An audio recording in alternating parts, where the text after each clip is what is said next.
Salut les mémonistes, ici Mémorole. La dernière fois, je vous ai donné une technique pour transformer des informations abstraites en informations concrètes. Eh bien aujourd'hui, le temps est venu. Vous allez utiliser cette technique pour apprendre du vocabulaire en anglais et vous pourrez ainsi devenir polyglotte. Mais avant, générique.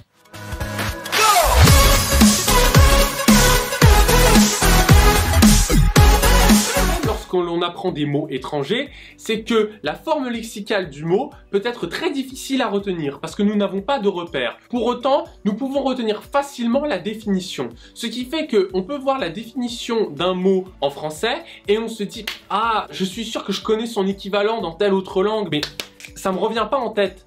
Ainsi, c'est la forme du mot en anglais qui sera difficile à retenir. Et donc, nous devons la transformer pour que celle-ci soit facilement mémorable. Je vais donner un exemple avec le mot gaze. Gaze signifie en français avoir un regard fixe. Il existe 3 méthodes qui peuvent vous permettre de transformer une information abstraite ou un mot abstrait en une information concrète. La première méthode, c'est d'écouter le son du mot et d'essayer de le rapprocher d'un mot concret. Par exemple, pour le mot gaze, on va essayer de le rapprocher d'un mot en français en écoutant uniquement le son. Gaze peut devenir gay. La deuxième façon est de regarder la forme lexicale du mot, regarder les lettres du mot qui le compose et d'essayer de le rapprocher d'un mot concret. Pour le mot gaze, si on enlève le E, ça devient gaz. La troisième méthode, c'est la plus efficace mais également la plus arbitraire, c'est l'évocation, c'est la puissance de votre imagination. Si pour vous gaze, ça signifie lumière, vous ne savez pas pourquoi mais gaze vous fait automatiquement penser à lumière, eh bien gardez lumière. N'essayez pas de trouver un truc trop rationnel. Le fait que votre imagination y pense en premier va faire que c'est la matière la plus pure et la plus intuitive pour vous. Donc gardez-la.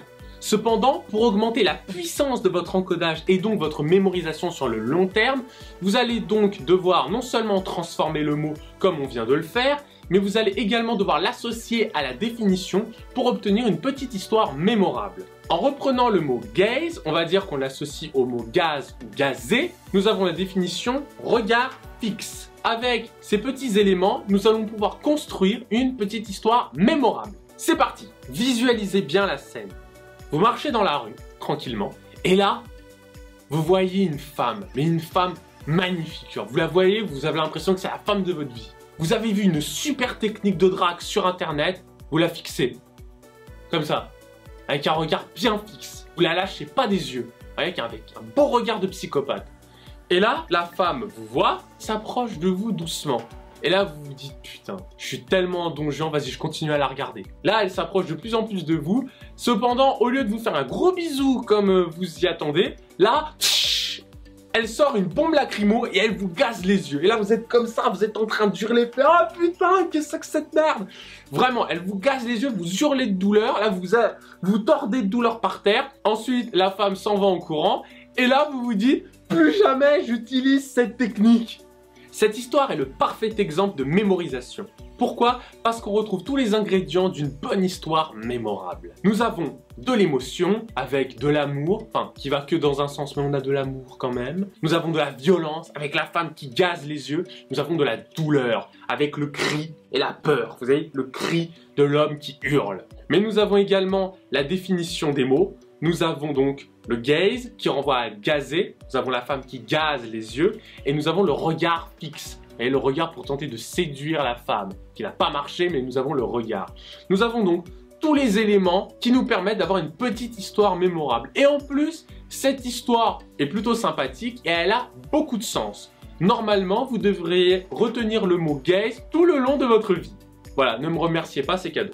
Nous pouvons mémoriser n'importe quoi avec cette technique. La transformation viendra au fil des entraînements. Plus vous vous entraînerez, plus ça ira vite. Mais vous pouvez vraiment tout transformer et donc tout mémoriser. Prenez seulement 5 minutes lorsque vous découvrez un nouveau mot, que ce soit en français, en anglais, en espagnol, comme vous voulez, mais prenez 5 minutes pour transformer le mot et le rapprocher d'un mot que vous connaissez en français. Vous verrez, 5 minutes, et encore, je suis vraiment généreux, 5 minutes vous suffiront largement pour pouvoir mémoriser un mot sur plusieurs mois. 5 minutes pour plusieurs mois de résultats, Franchement, donnez-moi un seul exemple d'une méthode qui peut marcher aussi bien. Désormais, vous n'avez plus aucune excuse pour ne pas devenir polyglotte et pour ne pas retenir des mots d'anglais. Vous avez à présent la technique la plus efficace pour mémoriser des mots en langue étrangère. Ne vous en faites pas parce qu'une petite vidéo va bientôt arriver où je vais retenir environ une dizaine de mots en anglais avec le même mécanisme de transformation, mais ce sera une bonne vidéo de démonstration et d'exemple pour vous. Si cette vidéo vous a plu, n'hésitez pas à lâcher un pouce bleu, à vous abonner, à partager la vidéo. Et sur ce, je vous dis adios mes mémos.